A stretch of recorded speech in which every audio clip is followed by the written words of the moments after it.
शादी से पहले आप 5 टेस्ट कराएं, फिर आप कुंडली मिलाएं। जी हां दोस्तों, अक्सर क्या होता है कि शादी का जब दिन रखा जाता है तो उससे पहले कुछ ऐसी बातें होती है जो ना ही लड़की वाले ध्यान देते हैं और ना ही लड़के वाले ध्यान देते हैं। ये मेरा मानना नहीं, ये साइंस का मानना है, कुछ एक्सपर्ट का मानना है, कुछ डॉक्टरों का मानना है कि कुछ ऐसी कमियां होती है जिनके बारे में नहीं तो लड़के वाले जान पाते हैं और नहीं लड़की वाली जान पाते हैं। सबसे पहले बात करेंगे कि आखिर वो कौन कौन से टेस्ट हैं जिनका जांच करवाना सबसे ज्यादा महत्वपूर्ण है शादी से पहले, नहीं तो फिर वही वाली समस्या हो जाएगी। जैसे एक छोटा सा उदाहरण लीजिए, अगर मान लीजिए किसी भी लड़की या महिला मासिक माहवारी जो है, रजोधर्म यानी मेंस्ट्रुएशन साइकिल, आप समझ रहे हैं, मासिक नहीं आ रहा है, उस लड़की से अगर आपकी विवाह हो जाए तो क्या आप पिता बन सकते हैं? नहीं। दिन रात कोशिश करते रह जाइएगा, चाहे आप कितनी भी ट्रीटमेंट करा ले, दवाइयां करा ले, तो आप पिता नहीं बन सकते। तो ऐसे ही कुछ अन्य जानकारियां हैं, वो 5 चीज जो मैं कोशिश करता हूं बहुत छोटे से छोटे वीडियो में आपको परिपूर्ण रूप से समझा देते हैं।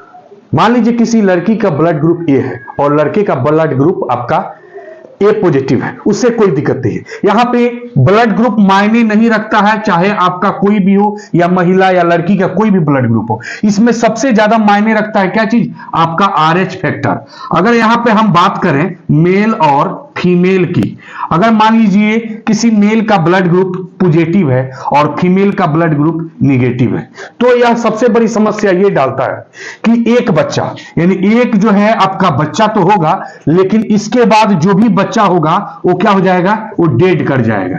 डेड कैसे कर जाएगा?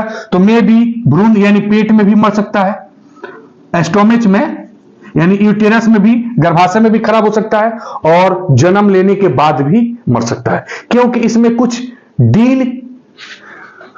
जीन डिसऑर्डर होते हैं जिनके कारण जो है RH फैक्टर में कुछ गड़बड़ी होने के कारण वो बच्चा जो है जीवित नहीं रह पाता है। उनके पास केवल एक ही बच्चा रह जाता है, चाहे वो लड़की की बात करें या लड़का, कोई भी हो, एक ही बच्चा रह पाता है। तो ये RH फैक्टर जो है, ये टेस्ट कराना वेरी वेरी इंपॉर्टेंट है। ये जांच कराना जो है आपके लिए बहुत ज्यादा जरूरी है। यहाँ पे बात करें जो पुरुषों का टेस्ट होना चाहिए शादी से पहले, वो है वीर्य की जांच। अब इसमें क्या जांच है? मान लीजिए वो बचपन में ज्यादातर हाथ से प्रैक्टिस करते करते वो अपना जो है काफी कमजोर कर दिया है, काफी कमजोर कर दिया है। इसमें जो शुक्राणु है, ठीक है, शुक्राणु काफी कमजोर हो गए हैं, जिससे वो पिता नहीं बन सकता है, पिता नहीं बन सकता है।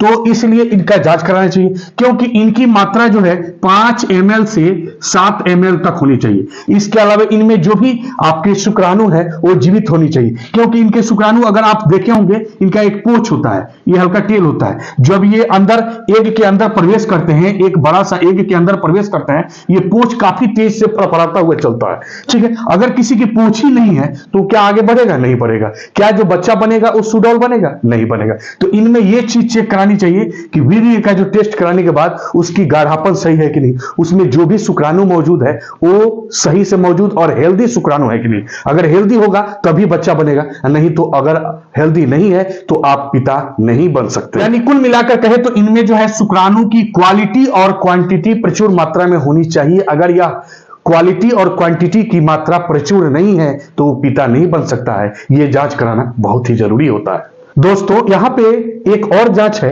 जिसको बोलेंगे अल्ट्रासाउंड के द्वारा। ये जो है किसी भी महिला की बात करें या लड़की की बात करें, इनकी जांच है। इनमें क्या जांच करना है कि जो इनके अंडाशय होते हैं, इनमें अंडा बन रहा है कि नहीं बन रहा है, ठीक है। अगर इसमें अंडा नहीं बन रहा है तो वह महिला कभी भी मां नहीं बन सकती है। जी हाँ दोस्तों, अब यह जांच कराने की सबसे अच्छा तरीका है अल्ट्रासाउंड। जब आप किसी अल्ट्रासाउंड वाले के पास जाएंगे और पहले से बता देंगे कि इनको क्या जांच करना है, तो वो जांच करके बता देगा कि जी हाँ इनमें अंडा बन रहा है तो ये मां बन सकती है। अक्सर क्या होता है, शादी का जब खुशी का माहौल आता है, ये पता नहीं होता है। अक्सर लड़की वाले जो है ये सारी चीज बताना नहीं चाहते, वो तो चाहते कि हमारी लड़की का किसी तरह विवाह हो जाए। कोई भी चाहेगा, हम हो आप हो, कोई भी चाहेगा कि हमारी घर की जो बहू बेटियां हैं वो अच्छी तरह से रहे, और बेटियां जो भी है वो किसी घर में जाए तो अच्छी तरीके से उनको मान प्यार सम्मान इज्जत दुलार सब मिले। लेकिन कुछ ऐसी समस्याएं होती है जो लड़कों का भविष्य खराब कर देता है। मान लीजिए किसी लड़की का पीरियड नहीं आ रहा है, माहवारी नहीं आ रहा है, यानी उनमें एग का निर्माण नहीं हो रहा है, और निर्माण नहीं होने के बाद भी उनको पता नहीं है, यानी लड़के वाले को बताया नहीं गया है और शादी हो जाती है, उसके बाद लगभग 1 ईयर तो ऐसे टल जाएगा, 1 साल तो ऐसे टल जाएगा, लेकिन धीरे धीरे जब लड़के के घर वाले उस लड़की को लेकर के डॉक्टर के पास जाते हैं और चेकअप कराते हैं, तो पता चलता है कि इनको तो पीरियड आता ही नहीं है, तो यह माता कैसी बन सकती है। तो धीरे धीरे एक पहाड़ उस लड़की पे टूटने लगता है, फिर उसका ट्रीटमेंट कराइए, अगर ट्रीटमेंट से भी असर नहीं हो रहा है तो बहुत बड़ी समस्या खड़ी हो जाती है। इसलिए आप इस टेस्ट को जरूर करा लें, ताकि पता चल जाए कि उस महिला या लड़की को पीरियड आता है कि नहीं, उनमें एग सेल का निर्माण हो रहा है कि नहीं, अंडा बन रहा है कि नहीं, ठीक है, और यह अगर बन रहा है तो वो निश्चित ही मां बनेगी। नेक्स्ट दोस्तों बात करेंगे यहाँ पे थैलीसीमिया का। यह एक डिजीज है, यह एक रोग है कि अगर किसी माता को थैलीसीमिया है, ठीक है, और पिता को भी है थैलीसीमिया, तो उनसे जो बच्चा पैदा होगा, ठीक है, उनको भी हो जाएगा थैलीसीमिया, यानी इनमें भी पॉजिटिव है, इनमें भी पॉजिटिव है, तो इनमें भी पॉजिटिव हो जाएगा, ठीक है। अब ये थैलीसीमिया के क्या लक्षण है, जब बच्चा जो होगा वो बच्चा हमेशा बीमार रहेगा, एक तो उसमें ब्लड की कमी रहेगी, कमजोर रहेगा, हमेशा सूखा हुआ रहेगा, हमेशा बीमार ही पड़ता रहेगा, क्योंकि इन दोनों में थैलीसीमिया की शिकायत थी, इसलिए बच्चा में पाया गया।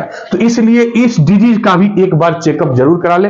यह रोग जो है रक्त संबंधित यानी ब्लड संबंधित विकार है, इसका टेस्ट करा ले, ठीक है। ये सारे टेस्ट कराने के बाद ही अगर शादी करे तो बेहतर है। अगर मान लीजिए शादी के बीच में भी या शादी से पहले बहुत सारे लोग वो गुण मिलाते हैं, जो पंडित जी बताते हैं ना कि 36 गुण मिल रहे हैं, 32 गुण मिल रहे हैं, तो वो 36 या 32 गुण नहीं मिले तो चलेगा, लेकिन इनमें से एक भी गुण आ गया ना तो फिर भाई उस जोड़ी का जिंदगी खराब हो जाएगा।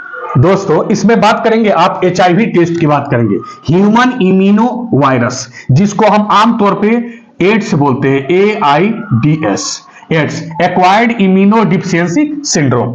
यह एड्स जो है एक जानलेवा बीमारी है जिसका इलाज संभव नहीं है, यह वायरस द्वारा होता है। अब यहाँ पे HIV की जब भी बात करें तो अक्सर लोगों के पास दिमाग में यही आता है, हो सकता है कि शादी से पहले उसका अनैतिक संबंध हो। जी नहीं, ऐसा नहीं कर सकते, क्योंकि एड्स की बात करें तो एड्स जो है किसी भी तरीका से हो सकता है, यानी HIV। जैसे मान लीजिए कोई व्यक्ति दाढ़ी बनाया है, उसी ब्लेड से आपको पता नहीं चला और आप भी दाढ़ी बना ली, हो सकता है एड्स। या किसी एड्स से संक्रमित, HIV से संक्रमित व्यक्ति को इंजेक्शन दिया गया और उसी सिरिंज और नीडल का प्रयोग करके आपको भी दे दिया गया, तो आपको भी हो सकता है। लेकिन हाँ, अगर आप किसी से बताएंगे कि हम HIV पॉजिटिव है, तो लोग सबसे पहले जानते हैं क्या सोचेंगे कि आप जरूर गलत किए होंगे, यानी किसी के साथ आपको गलत संबंध है। लेकिन ऐसा कोई बात नहीं है, अलग अलग सोचने की धारणाएं हैं, ठीक है। फिर भी इस सारी बातों को नहीं सोचना चाहिए और इस टेस्ट को जरूर कंप्लीट करा लेनी चाहिए एड्स। नेक्स्ट जो है हेपेटाइटिस B और C, इन टेस्टों को भी कराना बहुत जरूरी होता है, ठीक है, क्योंकि ये भी काफी डेंजर यानी खतरनाक होते हैं। और लास्ट में बात करें तो VDRL जो है महिलाओं में टेस्ट होता है। इन सारे टेस्टों को कराने के बाद जो है आप अपना जीवन हैप्पी लाइफ इंजॉयफुल व्यतीत कर सकते हैं। जी हाँ दोस्तों, तो इत्यादि सारी जानकारी आपको कैसा लगा जरूर आप कमेंट में बताइएगा। और एक चीज और, आप ये नहीं पूछेंगे क्या सर आपने भी ये टेस्ट कराया था? जी नहीं, हमने नहीं कराया था, क्योंकि जब हमारी हुई थी उस समय इतना सारा प्रचलन नहीं था। लेकिन हमारे इस समय की मॉडर्न टाइम की बात करें तो इतना जल्दी फास्ट ग्रोथ कर रहा है और इतनी ज्यादा जो है बीमारियों की बात करें, पहले इतना बीमारी नहीं था। पहले तो हैजा और पीलिया रोग होता था और गांव के गांव लगभग समाप्त हो जाते थे, ठीक है। बहुत सारे लोग गांव छोड़ करके बहुत दूर जाके पहुंच जाते थे, सब अपना संपत्ति छोड़ देते थे, क्योंकि इतनी भयंकर बीमारी थी और इसका इलाज भी संभव नहीं था। आज भी है, कुछ ऐसी बीमारी है जिसका इलाज संभव है और कुछ ऐसी बीमारी है जिसका इलाज संभव नहीं है। जैसे मान लीजिए अगर कैंसर की बात करें तो कैंसर अगर फर्स्ट स्टेज में है तो व्यक्ति बच सकता है, लेकिन जब उसको पूरी तरह से जकड़ लिया, पकड़ लिया, तो उसका इलाज संभव नहीं है। नेक्स्ट बात करें HIV का, तो इसका तो कतई इलाज संभव नहीं है। जब तक उसका खान पान दवाई जो भी है वो लगातार प्रॉपर ढंग से चलता रहा तो ठीक है, नहीं तो उसकी मृत्यु जल्दी हो जाएगी, क्योंकि उसके अंदर एंटीबॉडी पावर जो है काफी कम हो जाती है। तो दोस्तों आज के इस वीडियो में आपको कैसा लगा मेरी दी गई जानकारी, आप जरूर कमेंट सेक्शन में बताइएगा। फिर मिलेंगे हम अगले वीडियो में, तब तक के लिए विदा लेते हैं। जय हिंद।